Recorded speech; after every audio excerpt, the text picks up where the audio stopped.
Welcome to the Talking Tenancies podcast, brought to you by the Residential Tenancies Authority. I'm your host, Belinda High. Join me as we explore everything you need to know about renting in Queensland with experts from the RTA and industry. We're here to help make renting work for everyone.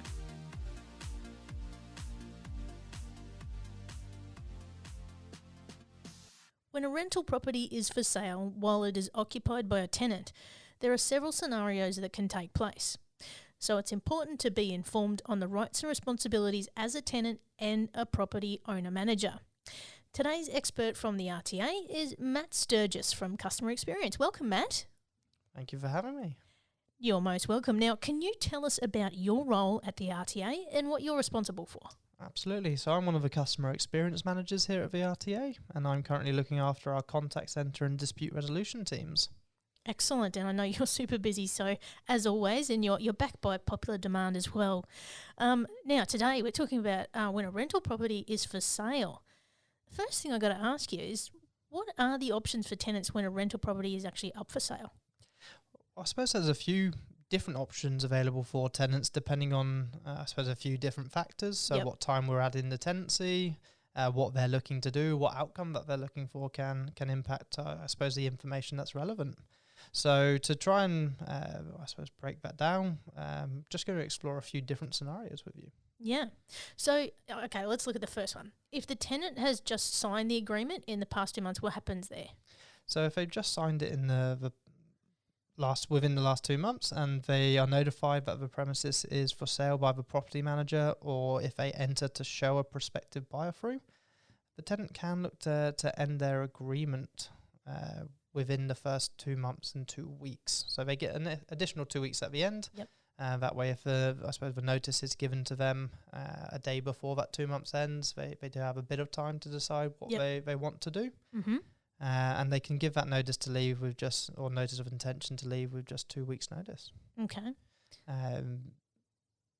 So that notice, again, just to clarify, if they are intending to leave, they need to provide that notice within 2 months and 2 weeks of the tenancy agreement starting. Gotcha. So outside of that, what about at any other time? So at any other time, it depends whether it's a fixed term agreement or a periodic. So the difference between them, a fixed term has an end date. Mm-hmm. A periodic agreement is when it's just ongoing with no agreed end date in the lease. So when it's a fixed end date, the property manager can't actually ask the tenant to leave during that period. They have to honour the lease agreement. Mm-hmm. If the property manager intends to sell the premises with vacant possession, they would actually need to come to a mutual agreement with the tenant. So from a tenant's point of view, they may incur some costs. Yep. So that would be something that they can have a discussion about. If they need that vacant possession, what does the tenant need in order to be able to agree to that? If they are going to have to find a new property, cover those removal list costs, all things to be considered. Yep. If there is an agreement, it's really, really, really important that all parties get that written down and make sure they're on the same page. The last thing anyone wants is a last-minute complication. Especially when it's up for sale. Especially when it's up to sale. But if the tenants are wanting to remain in the premises, they have that fixed-term lease agreement, and they can look to remain there until they are potentially given notice at the end of that period if a new buyer wishes to move in. When there's a periodic agreement in place, so there's no fixed term end date, this is a bit different. This is where if vacant possession is required by the new or prospective owner, the tenants can be given a notice of 4 weeks to leave. So that should really be done as soon as practical after that term has been decided that vacant possession is required. Yeah, so there's some differences there in those timeframes, isn't there, depending on the agreement? So you've got to get real clear on which one you're on to. Absolutely. So if you're unsure, make sure you refer to your paperwork. Yeah. Just because there's a periodic agreement doesn't mean that the tenant will necessarily be asked to leave. It depends what the buyer is potentially looking for as well. They might be looking for that investment property. So having a tenant in there may really suit them, and the tenant can continue living in the premises on that periodic agreement under the same terms. Excellent. So, I mean, speaking to each other is probably the first thing you need to do, right? And just make sure everybody's on the same page of what they're going to do moving forward. Absolutely. As always, when we catch up and do these podcasts, communication is key. Number one. If people are happy to agree on something to move forward, then great. That's exactly what we like to hear. Yeah. But always encourage people to put it in writing just so that they can make sure they have the same understanding. Yeah. Now, I've actually been through this one myself, Matt. Tenants occupying the property will experience open homes and advertising of the property for sale, which can be a little bit intrusive. What do they need to know when it comes to entry to the property and the photographs that are taken for advertising purposes? That's a great question, and one that we often get asked here at the RTA. Yeah. People's privacy through their tenancy is really important, as well as their quiet enjoyment in being able to reside in the property without being, intruded on too regularly. So again, like with everything, we're going to break this down into a few scenarios. The first being if we have a look at photographs. Yep. So we're talking about a tenant's privacy here. If they have all of their furniture in the property and the managing party or the owner is looking to take some nice photographs so that they can advertise the premises for sale. If they're looking to include any of the tenant's possessions in there, they do need their written permission in order to do that. Gotcha. If they advertise those photos without getting written permission from the tenant, this may be considered an offence under the Act. Right, okay. So that tenant's privacy is paramount. Yep. Obviously, if they are just taking photos of the premises and it doesn't include any of the tenant's belongings, then that's okay. But obviously, we appreciate that's quite difficult to do so and have them looking nice if the place is fully furnished. Yeah, So I still remember when I had to go through an open house and I went and got all the family photos and I went and hid them because they were going to take photos, and you don't want those things in advertising. Absolutely. So again, we spoke about communication, just understanding, make sure that there are no confidential documents lying around, no personal photos that the tenants wouldn't want to be included in there, and making sure there's plenty of time to place them elsewhere whilst the photos are done. So we've looked at the photos. Now, what about when it comes to entering the property for viewings or inspections for the open house? Yeah, absolutely. So again, we've got two different scenarios there. Yeah. We've got your open homes, which tend to be obviously organised for a certain time, but from a property owner or seller's point of view, they may not have any idea who's going to turn up or how many people. Yeah. So when that's the case, like with having photos taken of personal belongings, written agreement is actually required in order to hold an open house. This is because obviously the tenants don't know who's coming through. There's less information, available to the property managers about what's happening, and there could be a high volume of or number of people coming through, which has its advantages. If you don't want to have those regular inspections coming in once, twice, or however many times each week, holding an open home could be a really effective way of helping the premises be sold quicker. Yep. As more people are able to come and view it at their own time. If you aren't comfortable with that and you're, as a tenant, you don't want to agree to those open homes happening, that is up to you. Again, I'd encourage you to speak to the selling agent in this to really understand the benefits and the impacts so that you can make that decision. If you're not comfortable with that open home, what may be the case there is that they can enter still to show prospective purchasers around. Now, what we're looking at here is a more organised way of doing things. There might be interest shown in the property, and the prospective buyers want to have a look, and they are able to do that. The selling agent is able to issue an entry notice, providing at least 24 hours notice to come through and show these prospective purchasers around. So the major difference between that and an open home is this would normally be for a group of people that are known to the property manager or selling agent, that they will organise a time to come through. Yep. Now, this can't happen all the time. It's not an unlimited number of occasions that can come through. The Act is very specific in saying that the property manager or selling agent can't come through for this reasons unless a reasonable amount of time has elapsed in between. Yep. Obviously, what's reasonable can be different depending on location, area, what the market's doing. So again, if you feel that they're too frequent as a tenant, or you need to do them more frequently as a property manager or selling agent, that communication piece is key. Trying to agree on what both parties believe is reasonable up front. Yeah. The last thing you want is to have a disagreement on the day of a viewing or something like that. So that could get awkward. Absolutely, which is why communication is key. Yeah, and I think, as frustrating as it can be, especially when you're a tenant, I think the best thing you can do is just try and roll with what they need for an open house, because it is going to be to your benefit in the end with, getting the property sold quicker.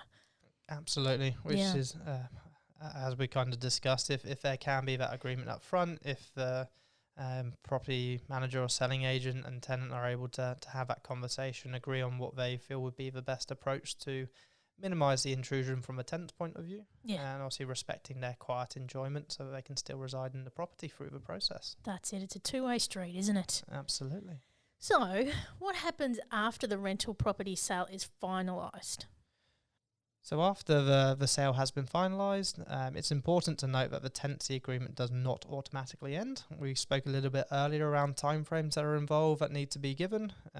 If no notice is given through that period, and as the sale is completed, the new owner, they may look to negotiate with you on a new fixed term agreement. They may ask you to leave without grounds if you're the tenant, and they can provide 2 months notice there if you're on that periodic agreement. Otherwise, they have to honour the actual lease agreement, and that would continue. So all the same terms that you were signed up with the previous managing party or owner would continue with the new owner. The tenant must be provided with a letter advising them of the new property owner, their details, and where to pay rent. Sounds like one that should be obvious, but it can be something that is forgotten about in the excitement of the sale, and just making sure that obligation has happened. You don't want to get 3-4 weeks down the line with a new property manager and you haven't been paying rent, or you've still been paying to the previous owner. So making sure that you get that information as a tenant as the sale is being completed, so that you know who you can reach out to if there are any issues, and also where you need to pay that rent from now on. And alongside that, making sure that the bond is updated with us at the RTA, so that the new landlord or property manager, if they engage with a different provider, is registered on the bond. That will just make things a bit quicker come looking to get a refund. So the other important or common topic that we talk about here at the RTA, something that's really worth noting, is about what happens if there's rent arrears when the property is sold. So the rent arrears don't transfer to the new owner. So if there is any money owing as the property is sold, the previous property owner can actually seek to recover those funds as money owing to them. So this is no longer, I suppose, an impact on the tenancy agreement. That continues with the new property owner, and the obligation for the tenant to pay rent continues with them. But these rent arrears or money outstanding can actually be sought from the previous property owner as a debt owing to them. Gotcha. So again, communication is key, making sure that people understand if there's any money outstanding and what any repayment schedule or agreement there is, if that is to be recovered. And if there's no agreement on that, then the previous or the selling party can look to recover them through that tribunal process as a debt owing to them. So when owners change, some tenants may experience rent increases. What are the rules around that? Yeah, so rent increases are, I suppose, a common part of any tenancy agreement, but there are timeframes and rules around when it can happen. So if we're talking about a periodic agreement, it needs to have been at least 6 months since the rent had been increased. And the new owner would need to provide at least 2 months' notice in writing that they are looking to increase the rent. When there's a fixed term agreement in place, if they are looking to increase the rent through that, it must already be stated in the lease agreement how that's to be worked out, or that there will be an agreement. If there's no special term that covers that, then the rent can't be increased during that fixed term. If it is in there, it does need to be as specific as it can to talk about when it will happen, and the same 2 months notice would need to be provided in writing to notify the tenant that is going to take effect and when from. Mm-hmm. The other common way that rent would be increased if it's a new property manager coming in or a new owner, and they want to have a fixed term lease agreement from a periodic, or if the old fixed term agreement is coming to an end, they may look to offer a new tenancy agreement. And again, at that point, they would look to put forward what the new rent would be. The same notice periods still apply. There must be at least 6 months since the last one, the last rent increase, but it's really up to parties at that point to agree on what the rent should increase to. Mm-hmm. And from a tenant's point of view, there are guidelines in the Act that talk about the increase cannot be excessive. So if they do feel that the change to the agreement is excessive, then they can look to apply through to a tribunal to have that reviewed. Mm-hmm. Fortunately, it's not one that's we commonly hear of, but important to note that if there has been that excessive increase, that the tenants do have options after they've signed the agreement, that they can seek that to be reviewed through a tribunal. Always important from their point of view to consider why they believe it's excessive, considering the stuff like the amount it's increasing by, the percentage it's increasing by, what's happening in the market in the area at the time. These are all factors that they'll need to consider before determining whether they believe that's excessive. Well, there's a lot to consider, isn't there, when a property is up for sale? And, again, remembering what kind of agreement that you're on as a tenant, and those rights and responsibilities and notice periods, and to communicate, as always. Absolutely. Well, thanks, Matt, for helping us to get a greater understanding on everything we need to know for when a rental property is up for sale. Thank you for listening to the Talking Tenancies podcast. For more information about the Residential Tenancies Authority, visit rta.qld.gov.au.